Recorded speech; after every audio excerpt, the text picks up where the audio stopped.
Good morning everyone. कल अपना एक पार्ट रिग्रेशन का हो गया था, आज अपना सेकंड पार्ट है क्योंकि कल सिर्फ 4-5 क्वेश्चंस हो पाए थे। आज अपन उसके आगे के सारे क्वेश्चंस भी प्रैक्टिस करेंगे और एक बार शॉर्ट में रिवाइज कर लेंगे। Actually regression line of equations क्या रहता है कि किसी चीज को प्रिडिक्ट करना डाटा के बेसिस पे कि यार क्या पॉसिबिलिटीज है कि आगे जाके इसका इफेक्ट से नेक्स्ट वाले वेरिएबल पे क्या इफेक्ट आएगा। एक तरीके से ये सिंपल वे लैंग्वेज में बोलना चाहिए। जैसे मैंने आपको एक एग्जांपल में बताया था डिस्काउंट और सेल। मैंने एक्स को डिस्काउंट माना था, जितना मैं डिस्काउंट ऑफर करूंगा तो मेरी सेल कितने से इंक्रीज होगी, क्या मैं उसे प्रिडिक्ट कर सकता हूं। जैसे 15% पे मेरे को डिस्काउंट पे मेरे को मिल रहा था करीब करीब 4 लाख की सेल, तो बताओ 20% पे मुझे कितनी प्रोडक्ट हो पाएगी। तो वो क्या होता है, एक अपन प्रिडिक्ट करते हैं और एक अपन को गिवन रहता है। तो यहाँ पे जो गिवन रहता है वो होता है इंडिपेंडेंट वेरिएबल, जो अपन डिसाइड कर रहे हैं कि यार क्या डिस्काउंट ऑफर कर रहा हूं। एक होता है डिपेंडेंट वेरिएबल जिससे अपन को प्रिडिक्ट करना रहता है कि यार फ्यूचर में क्या हो सकता है। दैट इज नॉट 100% श्योर पर ऐसा होता है। तो जब अगर y is dependent on x तो y ऑन x की इक्वेशन बनाते हैं। बट अगर x ऑन y निकाल रहे हो, मतलब अपने पास सेल में गिवन है कि यार इतना अपना टारगेट है, अब बताओ मैं कितना डिस्काउंट ऑफर कर दूं। तो यहां पर क्या होता है, x ऑन y हो जाता है। एक y ऑन x होता है, x ऑन y। इसकी सिंपल इक्वेशन मैंने बताई थी, y equal to A plus b x. Linear regression, इसमें सिंपल लीनियर रिग्रेशन वही अपने कोर्स में अपन उसी पे अब ध्यान देते हैं रिवीजन में। सिंगल प्रेडिक्टर मतलब अपन एक ही चीज निकालते हैं इससे, सिंगल प्रेडिक्टर। अब डाटा डिपेंडेंट एंड इंडिपेंडेंट, ये मैंने आपको अभी बता दिया है कि डाटा डिपेंडेंट और इंडिपेंडेंट क्या होता है। फिर इसमें अपन मेक में मेनली क्या होता है, प्रिडिक्टर को निकालना। प्रिडिक्टर को निकालना, ये मैंने कल आपको एग्जांपल से समझाया था डिस्काउंट और सेल का, एक दूसरे पे डिपेंडेंट रहती है। अब वैसे तो स्ट्रेट लाइन की इक्वेशन को इन्होंने यूज करा y equal to m x plus c. इसमें m को स्लोप कहते थे, c को intercept on x x y axis कहते थे। अब ये क्या होता है, ये थोड़ा सा इंट्रोडक्शन दिया था पर ठीक है। इससे ज्यादा इंपॉर्टेंट है कि यार अपने पास कैसे अपन उसको प्रिडिक्ट कर सकते हैं दो इक्वेशंस बनाकर। अब अपने पास दो इक्वेशंस थी, हमेशा ध्यान रखना, एक x ऑन y और y on x। y on x और x ऑन y जो इस पॉइंट पे इंटरसेक्ट करते हैं, द पॉइंट ऑफ इंटरसेक्शन दोनों का मीन होता है, x का भी मीन और y के भी मीन। दोनों अपने मीन पॉइंट पे इंटरसेक्ट करते हैं। मतलब अगर आपने x और y की जो दोनों equation x on y y on x solve करी, तो जो x और y की वैल्यू होगी वो हमेशा मीन होगी। मतलब कई बार क्वेश्चन आता है कि यार इनका मीन निकालो, तो आप ऑप्शन से जाओ, वैल्यूज डालो, जो दोनों इक्वेशन को सेटिस्फाई करे वो मीन हो गया। सिंपल है, डायरेक्ट है। फिर इसमें मैंने regression line of y on x पढ़ाई थी आपको, y equal to A plus b x. इसमें y minus y bar b Y x, x minus x bar भी लिख सकते हैं। x आपका इंडिपेंडेंट वेरिएबल होता है, y डिपेंडेंट वेरिएबल होता है। a आपका कांस्टेंट होता है और b आपका स्लोप ऑफ लाइन या regression coefficient of y on x लिख सकते हैं। अब इसका एक मैंने बेसिक फॉर्मूला साथ में लिखवा दिया था, बी वाई एक्स का r into sigma Y upon sigma X. वैसे ही regression line x on y x equal to A plus B Y, y इसका independent variable x, dependent variable a constant, intercept on x axis, b regression coefficient of x on y b x y। अब बेटा B x Y का भी मैंने formula लिखवाया था, r sigma x upon sigma y. अब ये जो दोनों फॉर्मूले देखते हैं तो अपने पास एक रिलेशन मिलता है दोनों का, कि दोनों का product equal to are square आ जाएगा। आप देखो सिग्मा वाई से sigma Y cancel, sigma X से सिग्मा एक्स कैंसिल, तो आर स्क्वायर बचता है। अब आर इक्वल टू क्या हो गया, under root of B Y X into B x Y. मतलब इसे आप ये भी बोल सकते हो the geometric mean of regression coefficient of X on Y and Y on X. Geometric mean भी बोल सकते हैं।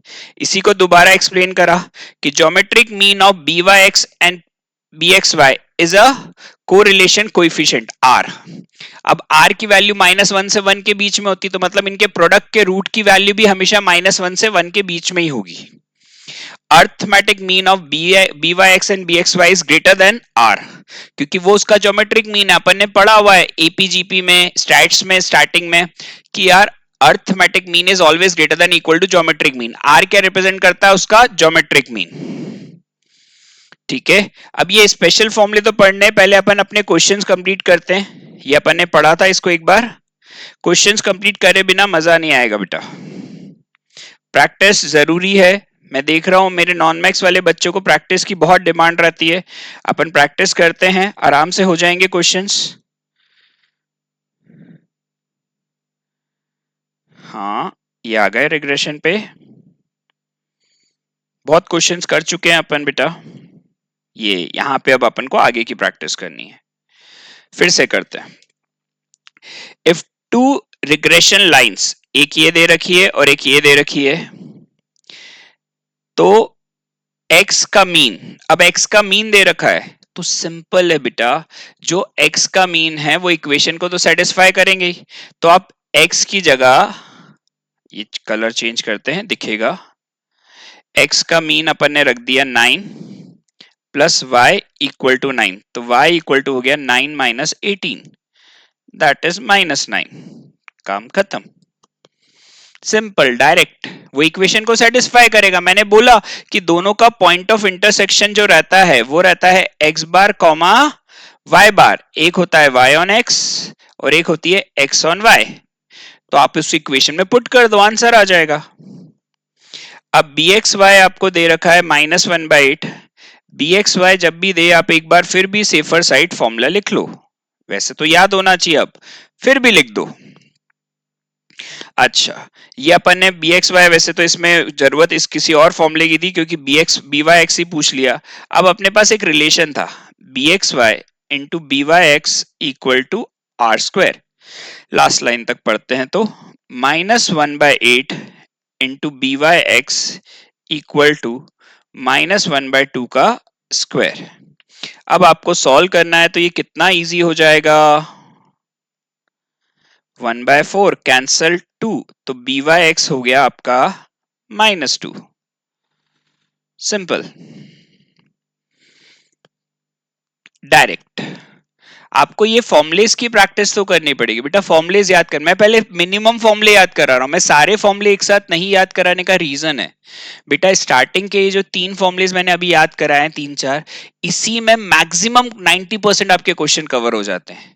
उसके बाद वाले फॉर्मुलेस के आने के चांसेस भी कम है, फिर अपन उसमें लास्ट में प्रैक्टिस करेंगे।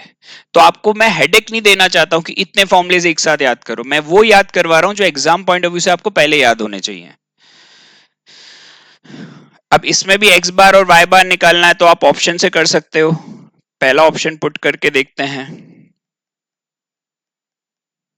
तो -34 प्लस 77 43 मैच। दूसरी इक्वेशन में भी पुट करके देखते हैं, -51 प्लस 55 4 मैच। लो, ऑप्शन से करना है।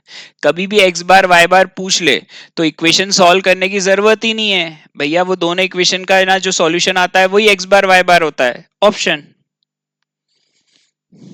If two regression equations are this and this, find the regression equation of y on x। मैंने इसको सपोज करना सिखाया था, इसे मैंने मान लिया x on y, इसको y on x। तो सबसे पहली इक्वेशन को आप क्या लिख सकते हो, तो bxy हो गया आपका 3/7, ठीक है। अब इसको x on y, तो y की जगह अपन ने ये कर दिया, y की वैल्यू निकाल ली, तो ये हो गया byx 4/1, कोएफिशिएंट्स दिखाए थे। अब दोनों को अगर मैं मल्टीप्लाई करूं तो यार ये तो ग्रेटर देन 1 आ रहा है, मतलब अपने सपोजिशंस गलत हो गए, गलत हो गया। गलत हो गया तो मैंने क्या सिखाया था, उल्टा कर दो। तो भैया ये मेरा गलत हो गया, तो ये हो गया y on x, और ये मेरा गलत हो गया तो ये हो गया x on y। उल्टा कर दो, तो मुझसे y on x पूछा है, तो y on x तो मेरी फर्स्ट इक्वेशन आएगी। फिर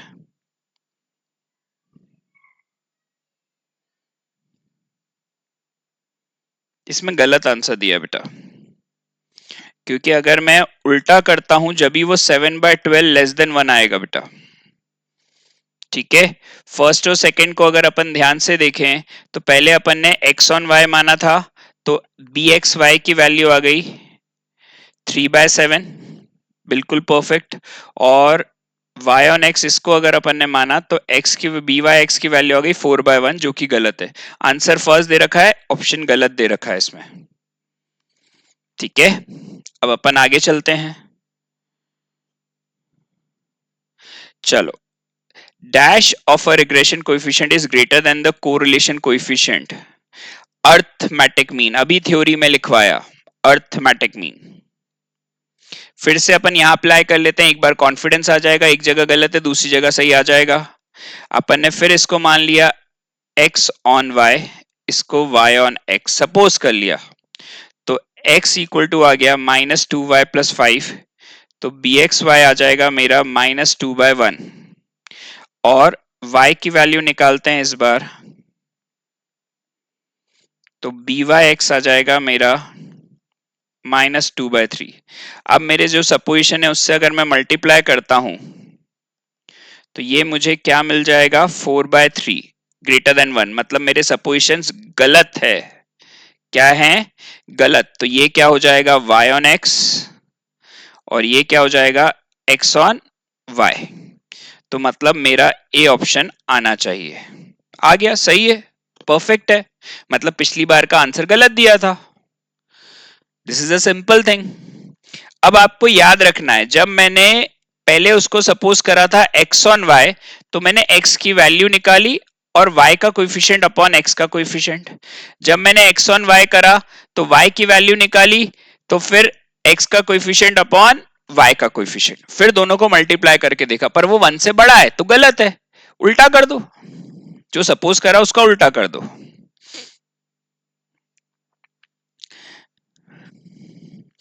अब रिग्रेशन कोएफिशिएंट हमेशा ध्यान रखना, चेंज ऑफ ओरिजिन से कोई फर्क नहीं पड़ता, चेंज ऑफ स्केल से फर्क पड़ता है। Depends on the change in the scale but not on the origin, A option. अब ये बहुत सिंपल है, 12th वाला। x बार दे रखा है 16, सिग्मा x दे रखा है 4.8, y बार दे रखा है 20, सिग्मा y दे रखा है 9.6। Find the regression coefficient of x on y if r is bxy निकालना है। तो इतनी इंफॉर्मेशन दी क्यों है, अपने पास डायरेक्ट फॉर्मूला है, sigma x upon sigma y, value डाल देते हैं, अपॉन 9.6 कैंसिल होकर 2, कैंसिल होकर 0.3, डायरेक्ट आ रहा है बी ऑप्शन, ओरल। बाकी दो इंफॉर्मेशन एक्स्ट्रा थी, ये और ये एक्स्ट्रा थी, इसकी जरूरत नहीं थी, कंफ्यूजन। अब फिर से ये देखो प्रैक्टिस कितनी करा रहे हैं एक ही चीज की।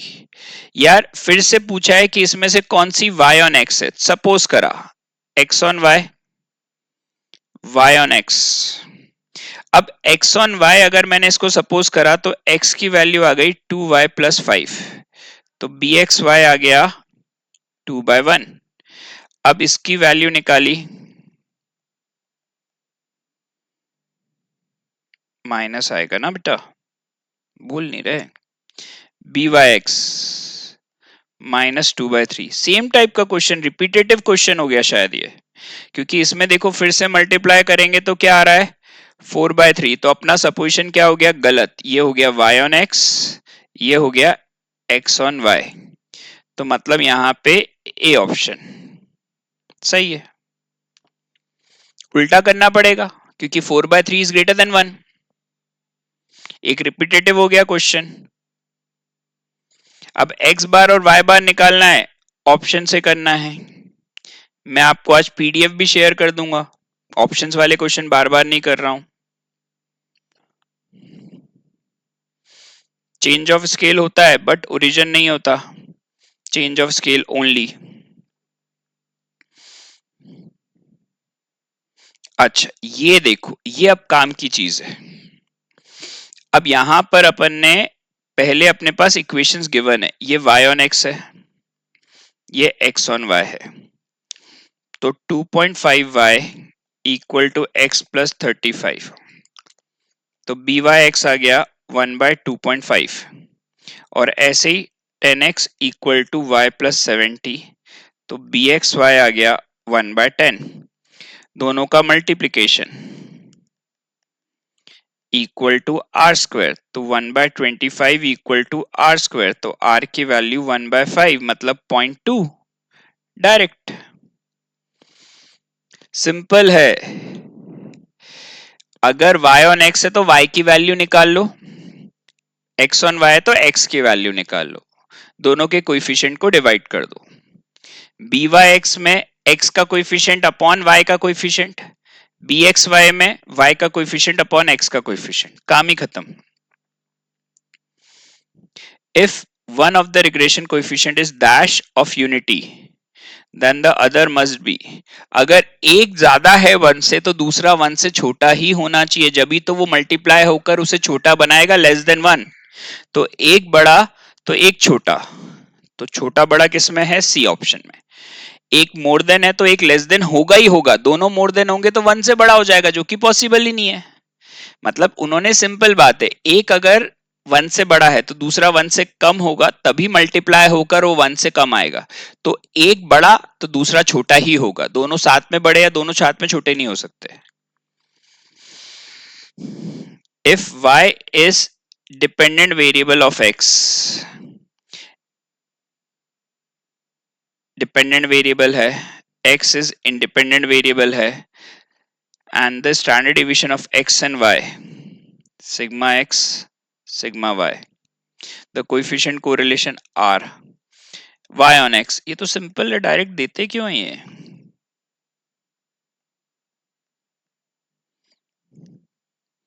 पॉइंट 8 इंटू 8/5, तो 6.4 डिवाइड बाय 5, तो ये आ गया 1.28, कुछ ऐसा आ रहा होगा B.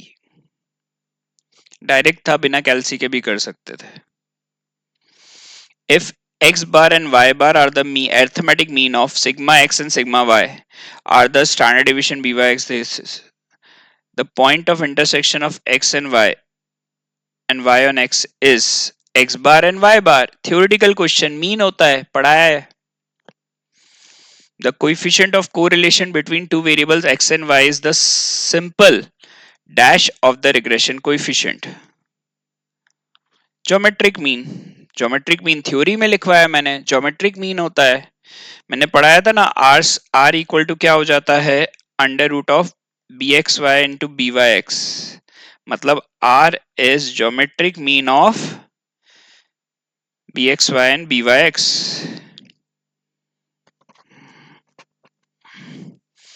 The correlation coefficient between x and y is,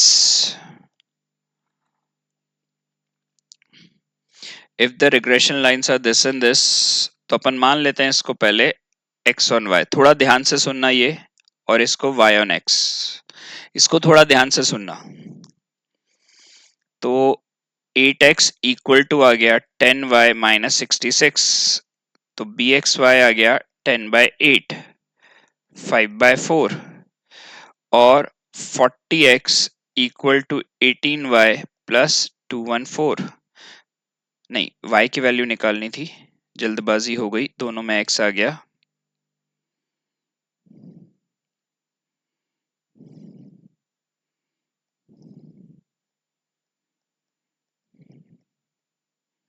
तो by(x) आ गया 40/18, 20/9।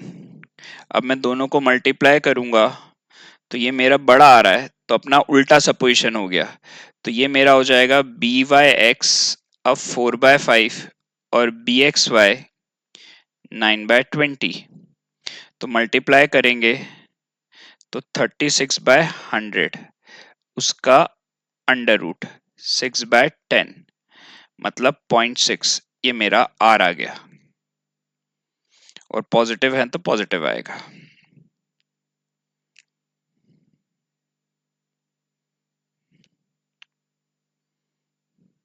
अब बेटा देखो, इसकी वैल्यू कब आती है? 0 डिग्री। आर की वैल्यू 0 होगी तो वो क्या रहेगा? परपेंडिकुलर। अनकोरिलेटेड मतलब आर की वैल्यू 0। एक बात ध्यान रखना, जब दोनों लाइंस एक दूसरे के परपेंडिकुलर होंगी तो आर की वैल्यू 0 होती है, और जब वो पैरेलल रहती है या बोले तो कोइंसाइड रहती है तो आर की वैल्यू 1 और -1। ये थ्योरेटिकली आपको याद रखना है। अपन बहुत मैथमेटिकली रीजंस में नहीं जा रहे हैं, क्योंकि मैक्सिमम आजकल बच्चे नॉन मैथ्स वाले हैं, तो अपन सिर्फ इतना याद रख रहे हैं कि जब भी आर की वैल्यू 0 कब होती है? When both the lines are perpendicular to each other. और आर की वैल्यू 1 और -1 कब होती है? व्हेन दे आर कोइंसाइडिंग और parallel to each other. Coinciding और पैरेलल टू ईच अदर। ये थ्योरेटिकली आप याद रखेंगे, बहुत इंपॉर्टेंट पॉइंट है, डायरेक्टली थ्योरी में पूछ सकते हैं, बस इतना ही याद करना है आपको, कुछ दिमाग नहीं लगाना अभी उसमें। बी एक्स वाई पूछ लिया है, ये एक्स वन वाई पूछा है, दी हुई है इक्वेशन, तो एक्स वन वाई दे रखी है, तो बी एक्स वाई तुम्हारा हो गया 1/18। सिंपल है, तो ये क्यों क्वेश्चन है, डायरेक्ट था ये तो। This and this the correlation coefficient is, तो फिर से सिंपल है, तो डायरेक्ट एक जैसे क्वेश्चन है। होमवर्क लिख देते हैं, अब इसको शीट शेयर करूंगा मैं। हाँ, ये एक और कर लेते हैं, प्रैक्टिस हो जाएगी। अभी देखो, अभी जो थ्योरी में लिखवाया वही आ गया। अगर ये राइट एंगल है, राइट एंगल मतलब परपेंडिकुलर, तो आर की वैल्यू क्या होगी, 0।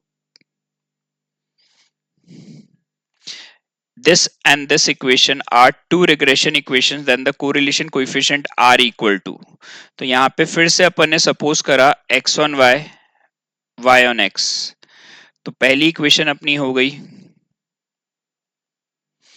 bxy 3/8, और दूसरी इक्वेशन y वाली हो गई तो 14x plus 6 equal to 7y, तो byx 14/7 2।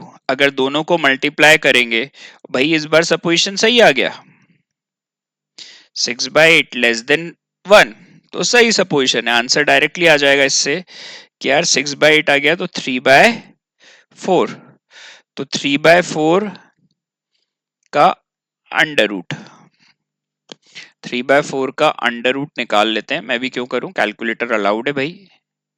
3/4 equal to under root equal to 0.866, positive, क्योंकि पॉजिटिव थे दोनों।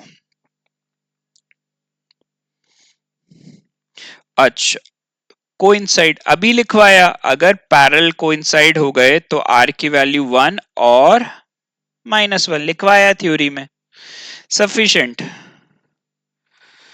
अच्छा, अब ये इक्वेशन अपन निकाल के देख लेते हैं।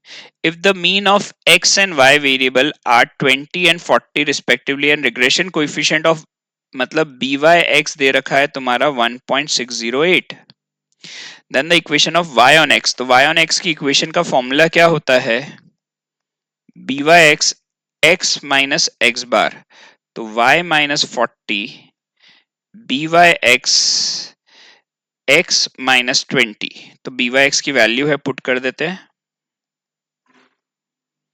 तो ये आ जाएगा 1.608 माइनस 32.16 प्लस 40, तो ये आ जाएगा ए ऑप्शन, खत्म। -40 उधर जाके +40 कर दिया, डायरेक्ट है, फॉर्मूला याद है, आप कर सकते हो, कुछ भी डिफिकल्ट काम नहीं है, मैं बता रहा हूं 99% क्वेश्चन डायरेक्ट आते हैं। रिग्रेशन को जिस तरीके से पढ़ाया जाता है, क्या होता है, मैक्सिमम टीचर्स पहले दिन आपको सारे फॉर्मुलेस लिखवा देते हैं, BYX के 10 फॉर्मुले याद करो, 4 फॉर्मुले याद करो, ये करो वो करो, भैया वो काम नहीं आने वाले ज्यादातर। 99% क्वेश्चन तो आपके इसी से कंप्लीट हो जाएंगे, जितना अभी पढ़ा, पहले उससे कर लेते हैं, फिर थोड़े से डिफिकल्ट कर लेंगे, एक दिन एक्स्ट्रा, और क्या, ठीक है। तो ये भी मुझे लगता है डायरेक्ट हो जाएंगे, ये हो चुके हैं। होमवर्क, होमवर्क क्योंकि इसके जैसे बहुत सारे करा दिए मैंने। The mean of the two variables are 3 and 1, the equations of two, मतलब जो इन इक्वेशंस को सेटिस्फाई करे। 31 जरा पढ़ लो, अब इसने उल्टा दे रखा है, मीन दे रखा है और इक्वेशंस पूछ ली, तो भैया पुट करके देख लेते हैं, सी इक्वेशन में इन्होंने दे रखा है तो पुट करके देख लो, सिंपल चेक करना है। 15 plus 7 minus 22 0, मैच। फिर 6 into 3 plus 2 into 1 minus 20, 18 plus 2 minus 20, match. भैया हो गया, क्या करना है, डिफिकल्ट है ही नहीं, ऐसा ही करना है शॉर्टकट से। Two regression equations are x plus y equal to 6, x plus 2y equal to 10, then correlation coefficient between x and y, ये तो होमवर्क बहुत सारे करवाए, डू अगेन, नहीं आया तो पूछो। If the correlation coefficient is zero, zero के लिए अभी बताया perpendicular to each other, zero r equal to zero मतलब लाइंस आर परपेंडिकुलर, रटवा दूंगा बुल बुल के, टेंशन नहीं। Two regression lines 16x minus 2y plus 132 equal to 80 and 80x minus 30y, the correlation coefficient, homework। अब bxy में x ऊपर आता है तो ये क्या हो गया गलत, ये क्या हो गया सही, और ये भी क्या हो गया गलत।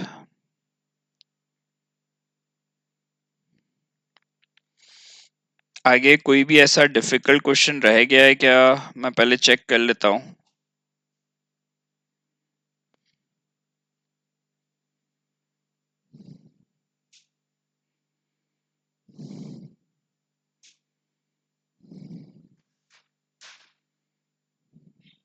हाँ, ये एक 52 वाला इंपॉर्टेंट क्वेश्चन है, ये भी अभी कर लेते हैं, फिर अपनी एक छोटी सी क्लास रह जाएगी डिफिकल्ट फॉर्मुलेस की, ये इंपॉर्टेंट है, ये कर लेते हैं। थोड़ा कैलकुलेशन में मैंने देखा है कुछ लोग गलती करते हैं।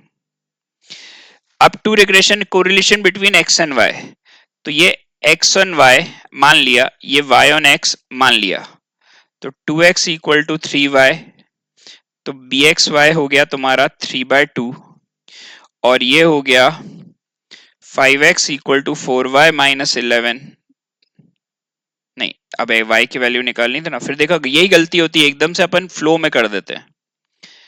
4y equal to 5x plus 11, तो byx आ गया 5/4, दोनों को मल्टीप्लाई करते हैं, तो मल्टीप्लाई करने पर आ रहा है 15/8, 1 से बड़ा, उल्टा कर दो, 8/15 अंडर रूट, आंसर 8/15।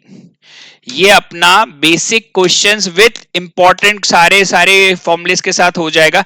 एक क्लास और लूंगा जिसमें इंपॉर्टेंट क्वेश्चंस बताऊंगा और आपका topic end, just the last lecture, then we will start with an index number.